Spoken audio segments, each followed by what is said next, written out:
Welcome to the Russian Rulers History Podcast, Episode 99, Teetering at the Edge of War.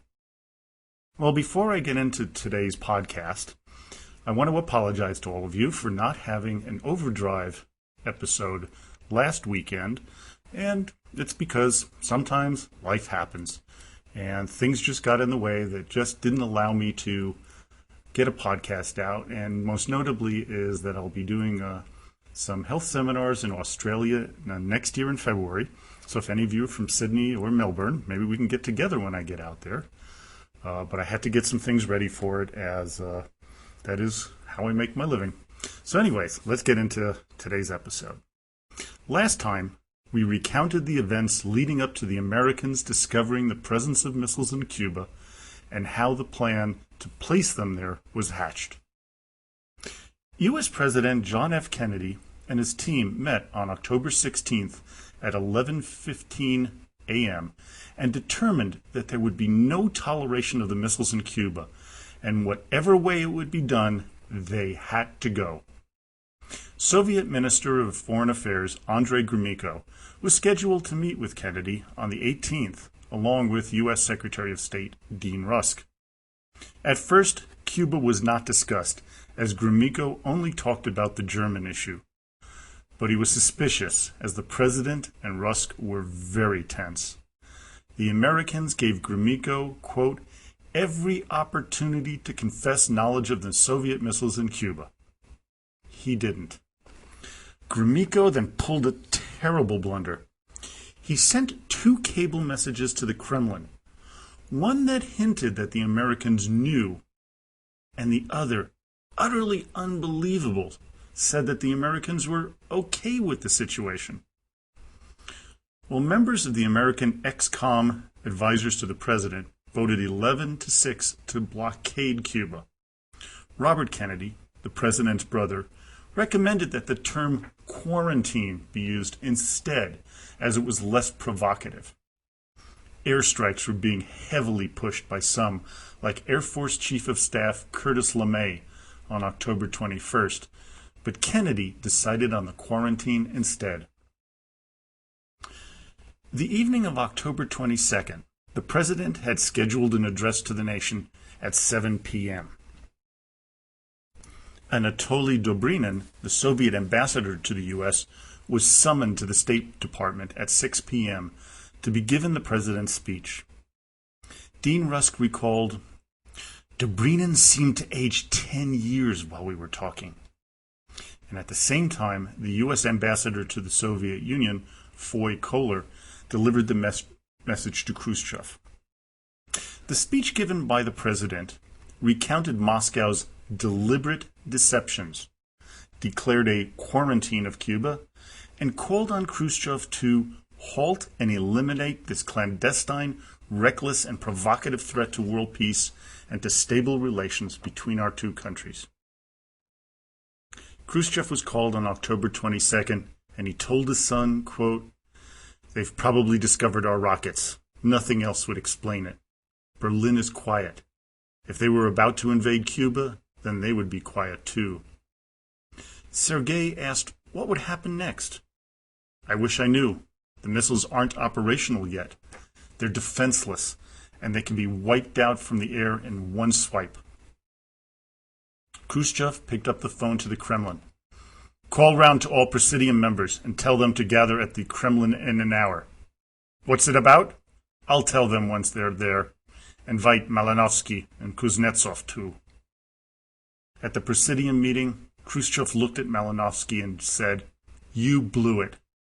Just as the defense minister was about to object, Nikita said, there's nothing to say. Stay in your seat. Meeting with the fellow members of the ruling committee, the orders that were being debated went back and forth, especially when it came to the discussion about whether to allow the Soviet soldiers to use nuclear devices in retaliation in case the U.S. invaded or bombed the island.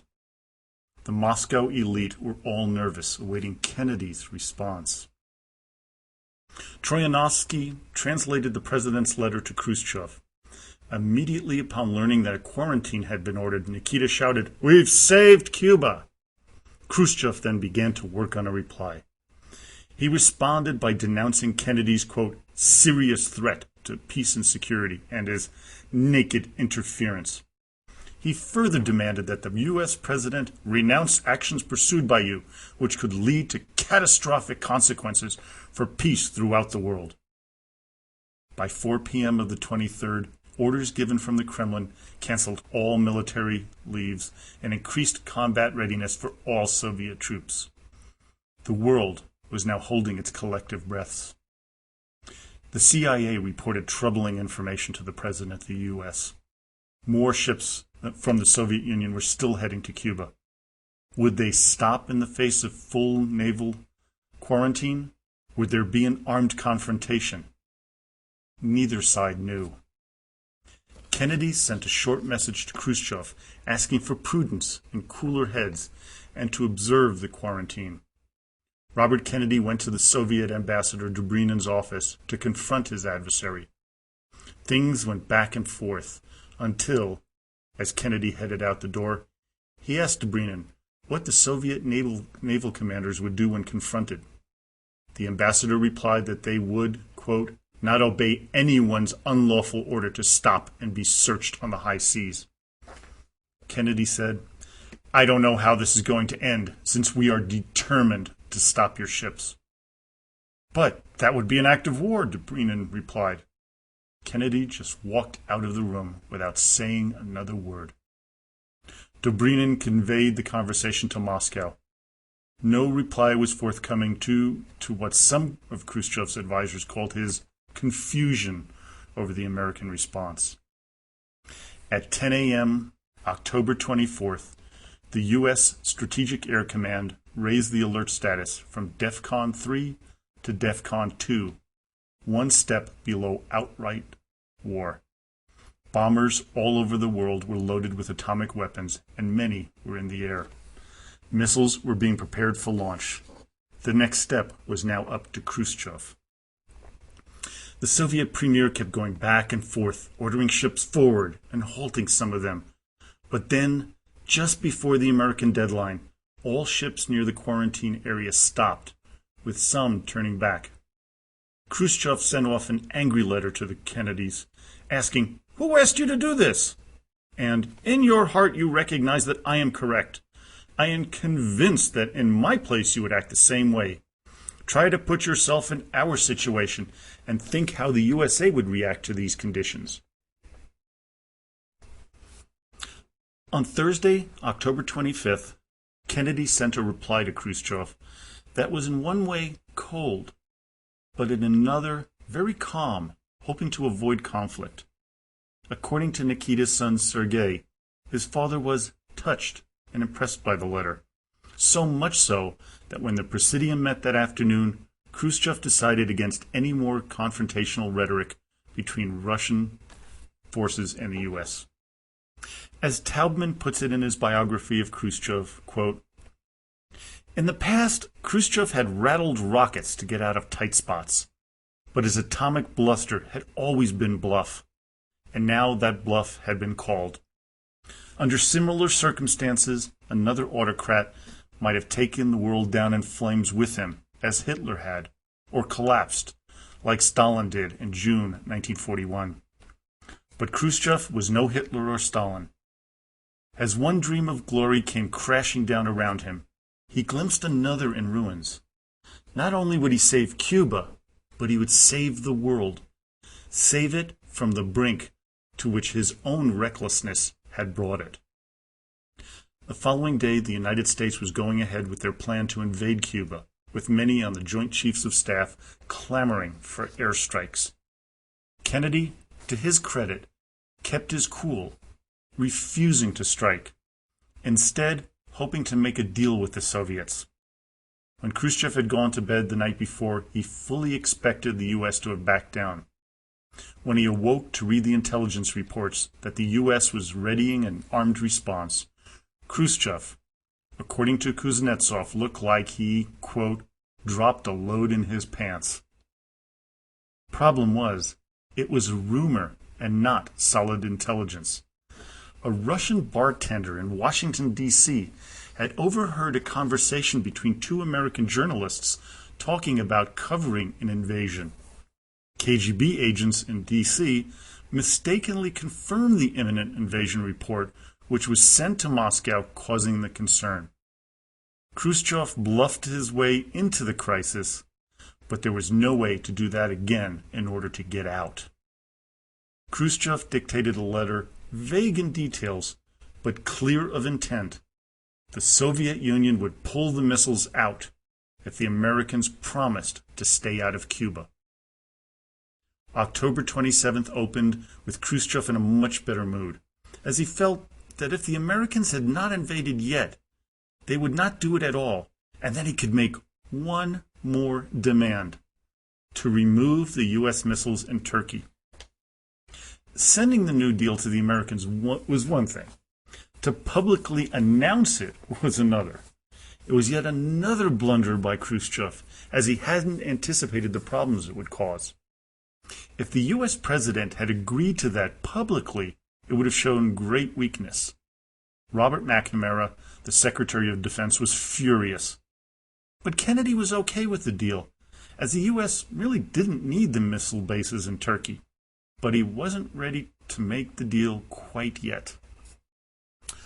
A letter was sent to the Soviet Foreign Ministry, agreeing that if the Soviets remove, quote, all weapons systems in Cuba capable of offensive use, the U.S., after UN verification, would give assurances against an invasion of Cuba. The message was sent at 8 p.m. Saturday, D.C. time, and delivered at 10:30 a.m. Sunday, Moscow time. But just when you thought all was going well, things almost went completely haywire.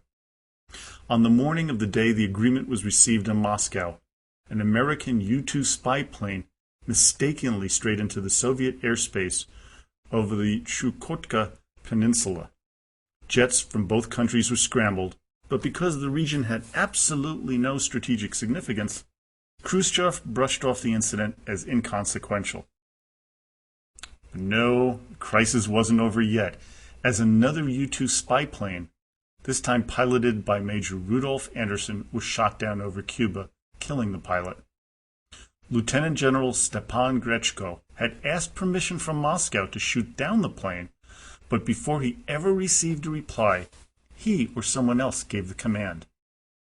Khrushchev and Kennedy were shocked by the incident, with both being under increasing pressure to escalate the tensions yet again. Both decided that cooler heads must prevail. McNamara concluded, quote, "We're going to send surveillance aircraft in tomorrow. Those are going to be fired upon without question. We're going to respond. You can't do this very long. So we must be prepared to attack Cuba quickly. If we do this and leave those missiles in Turkey, the Soviet Union may, and I think probably will, attack the Turkish missiles. We cannot allow a Soviet attack on the Jupiter missiles in Turkey without a military response by NATO." Going off script a little bit here, they understand we were that close to total nuclear war at this very moment. Now, Khrushchev knew that because of the incident, that if an officer could decide on his own to launch a missile without prior authorization, things could go to hell in a handbasket quickly, with potentially disastrous results. When Malinovsky told Khrushchev that Soviet troops followed orders from Fidel Castro in shooting down the plane, Nikita exploded.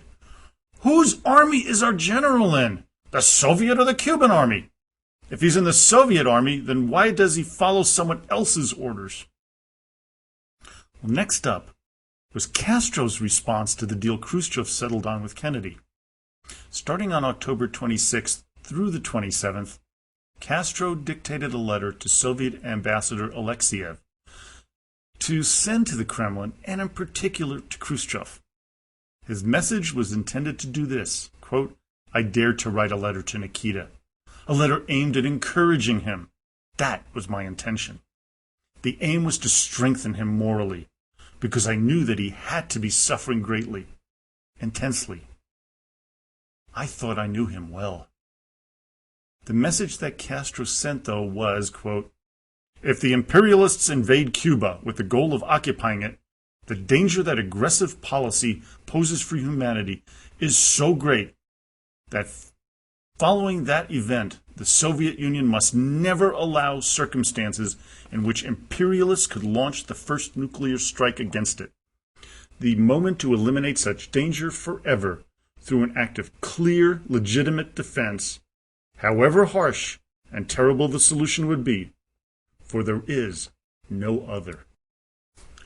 What Khrushchev believed the Cuban leader called for was that we immediately deliver a nuclear strike against the United States. What Nikita felt was that Fidel totally failed to understand our purpose, which wasn't to attack America, but to keep the United States from attacking Cuba. On Sunday, October 28th, Attorney General Robert Kennedy invited Soviet Ambassador Dobrynin to the Justice Department to give him an ultimatum.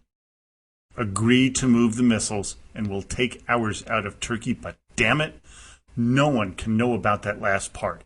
If anyone leaks it, the deal will fall apart. Sunday dawned on Russia. Khrushchev heard about the downed U-2 over Cuba and received Kennedy's letter agreeing to terms. The meeting of the Presidium was held outside Moscow at the Novo-Ograyovo dacha that was to hold a monumental meeting almost 30 years later when Mikhail Gorbachev met there trying to save the Soviet Union. According to Troyanovsky, the atmosphere at the meeting was highly electric. Khrushchev was one of the few who spoke at the meeting, citing Lenin's decision to sign the Treaty of Brest-Litovsk, which, while not a good deal for Russia at the time, it did give them the peace they needed during World War I. Quote, "Our interests dictated that decision. We had to save Soviet power. Now we find ourselves face to face with the danger of war and of nuclear catastrophe. In order to save the world, we must retreat. I called you together to consult and debate whether you are in agreement with this kind of decision." After some debate, Khrushchev decided that the time to acquiesce to the Americans was at hand. He called in his stenographer to prepare his response. "Dear Mr. President, I have received your message of October 27. I express my satisfaction and thank you for the sense of proportion you have displayed." He went on to say that the Soviet government had, quote, "given a new order to dismantle the arms which you describe as offensive and to crate and return them to the USSR. A public message was delivered to the Soviet people at the same time. His letter was received and delivered to the U.S. Embassy in Moscow. Thankfully, the message to dismantle, crate, and return was given to the Soviet troops in Cuba, which diffused the situation. Thankfully, because the Americans were planning to bomb Cuba in the next day or so, which would have precipitated World War III. A war, in my opinion, would have caused the deaths of more people than had died in all the wars ever fought in human history combined. The world breathed a huge sigh of relief. Join me next time as we recount the last days of Nikita Sergeyevich Khrushchev as the head of the Soviet Union. Actually, make that 2 episodes from now, as episode number 100 is up next after the Overdrive episode, where I'll answer a bunch of questions posed to me about Russian history from many of you, my loyal listeners. And I have to say, some of them are extraordinarily interesting. But there's still time, if you'd like to ask a question, where you can go to the Russian Rulers website at russianrulers.podhoster.com, or join us on Facebook. We have a growing community there at the Russian Rulers History Podcast fan page, where you can ask a question, make a suggestion, leave a comment. But, as always, до свидания и спасибо большое.